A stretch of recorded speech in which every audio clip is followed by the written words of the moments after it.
নমস্কার বন্ধুরা, সবাই কেমন আছো? আশা করছি ভালো আছো। আমিও মোটামুটি ভালোই আছি। তো দেখতে পাচ্ছ সকালবেলা উঠে বিছানার ঘরটা গুছিয়ে নিয়েছি, ঝাড়টাও দিয়ে নিয়েছি। তারপর চলে এসেছি। আজকে যেহেতু বৃহস্পতিবার মানে প্রচুর কাজ। বৃহস্পতিবার মানে আমাদের নিরামিষ হবে, আবার পুজো আছে। বৃহস্পতিবার মানে লক্ষ্মীবার, তো যেহেতু পুজো দিতে হবে তো সব কিছু ধুয়ে মেজে পরিষ্কার করে তারপর কাজ শুরু হবে। তো 2-3 দিন বৃষ্টি হওয়ার কারণে ঘরটাও ভালো করে পোছা দেওয়া হয়নি। তো আজকে যেহেতু বৃহস্পতিবার, আজকে না দিলেই নয়। তো আজকে ঘরটা ভালো করে নাতা দিয়ে নিচ্ছি, পোছা দিয়ে নিচ্ছি ভালো করে। ঘরের ভিতরে বাইরে সব দিকটাই দিতে হবে। আর এইদিকে অনেকে আমাকে জিজ্ঞাসা করে যে তোমাদের ঘরের মেঝেটা মানে এরকম, যেরকম যে প্লাস্টার করে ঘরে সেরকম পুরো প্লেন কেন? আমাদের ঘরে তো এরকম প্লেন হয় না, আমরাও তো গোবর জল দিয়ে ন্যাতা দিই, কিন্তু খসখসে বালি মানে ওরকমই লাগে মেঝেটা। তোমাদের মেঝেটা কি সুন্দর প্লেন, এরকম কি করে হয়? তো এটা আর কিছুই না, যখন আমার শাশুড়ি মা আমার ঘরেতে মেঝেতে মাটি দেয়, মানে প্রথমে একবারই মাটি দেওয়া হয়, তখন ওই কুঁড়ো ধানের যে কুঁড়োটা হয় ধান ভাঙানোর পর, সেটা দিয়ে গোবর দিয়ে মাটি দিয়ে ভালো করে মেখে রাখে আগের দিন, তারপরের দিন মাটি ধরায় পুরো চেপে চেপে মাটিটা দেয়। আমি দেখেছি, আমি তো কোনো দিন দিইনি, দেখেছি। তারপরে যখন ন্যাতা দেওয়া হয় শুধু গোবর আর জল দিয়ে চেপে চেপে ভালো করে ন্যাতা দিয়ে পুরো মাটিটাকে বসিয়ে দেওয়া হয়। তারপর থেকেই শুধু ওই গোবর আর জল দিয়ে ন্যাতা দেওয়া চলে। তো ওরকম করতে করতেই পুরো প্লেন হয়ে যায়। আর আমাদের গোবর দেওয়ার ন্যাতাটা হচ্ছে প্রথমে একবার ভালো করে জল করে ন্যাতা দিয়ে, তারপরে যখন ন্যাতাটাকে শুকিয়ে নিয়ে আর একবার করে ওখান থেকে টেনে আনতে হবে, তবে ওরকম প্লেন হয়ে যাবে। মানে কোনো যে বালি খসখসে ভাব থাকবে সেরকম কিছু থাকবে না, পুরো প্লেন হয়ে থাকবে।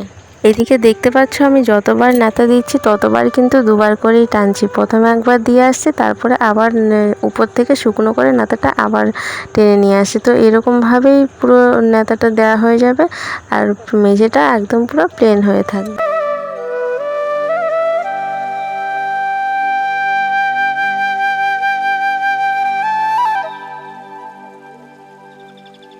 এখন বাজে সকাল 8:30। তো আমার স্নানটাও সারা হয়ে গেছে।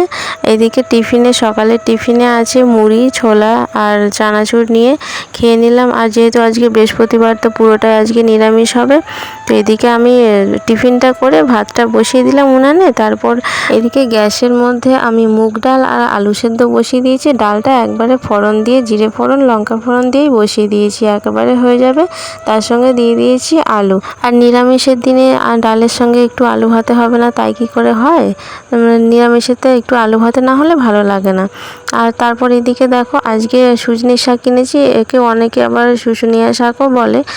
100-র দাম 10 টাকা নিয়েছে। তো এটাই কিনেছি। নিরামিষের দিনে কি তরকারি হবে সেটা মাথায় আসে না, তো তার জন্য শাক কিনে নিয়েছি। 10 টাকা নিয়েছে 100, শাকের দাম 10 টাকা।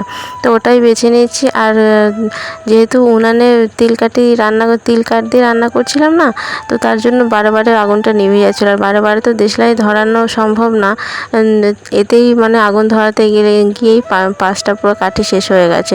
তারপরে ঘনই নিভে যাচ্ছে, তার জন্য আমি পাটকাঠি দিয়ে ফু দিয়ে ধরিয়ে নিচ্ছিলাম। আর খুবই এরকম না, নিভে গেলে খুবই কষ্ট হয় জাল দিতে। আর এদিকে দেখলাম আনাজে চুবড়িতে 2টো করলা আছে, তো ডাল আলু ভাতের সঙ্গে একটু করলা ভাজাও করে নেবো।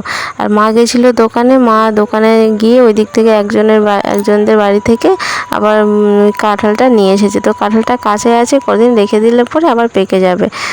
তো এইদিকে দেখো মা আবার পুজোটাও দিয়ে দিয়েছে। মা সকালবেলা উঠেই আমার স্নান করার আগেই পুজোটা দিয়ে দিয়েছে। পুজো দিয়ে কোথায় গেল জানি না, তো আলপনা মাই দিল আজকে। তারপর আমার এদিকে রান্নাটাও রেডি হয়ে গেছে। আর সকালে রান্নাটা করতে বেশ খানিকটা দেরিও হয়ে গেছিলো, তো দুপুরবেলা আমার খিদে পেয়ে গেছিলো। তো এদিকে আমি ভাত, ডাল, আলু ভাতে শাক ভাজা নিয়ে খেয়ে নিলাম। আর এখন বাজে রাত 9টার সময়। আর বৃহস্পতিবার যেহেতু মা ছোলার ডাল এনে ভিজিয়ে রেখেছিল, তো সেটাই ছোলার ডালের ঘুগনি করে নিচ্ছি। আর এইদিকে আদা বাটার সঙ্গে একটু জল দিয়ে আমি ধনে গুঁড়ো, জিরে গুঁড়ো আর লঙ্কা গুঁড়ো দিয়ে জলে গুলে রেখেছিলাম, কারণ ডাইরেক্ট তেলের মধ্যে দিলে না গায়ে তেল ছিটকে আসে। তো তার জন্য জল দিয়ে গুলে দিলে আর কি ওটা গায়ের দিকে আসবে না। আর খানিকটা আমি চিনি দিয়ে 1 চামচ মতো চিনি দিয়ে দিয়েছিলাম। আর নিরামিষ ঘুগনিতে একটু চিনি দিলে পরে কি হয়, মানে টেস্টটা ভালো আসে আর খেতেও খুব সুন্দর লাগে।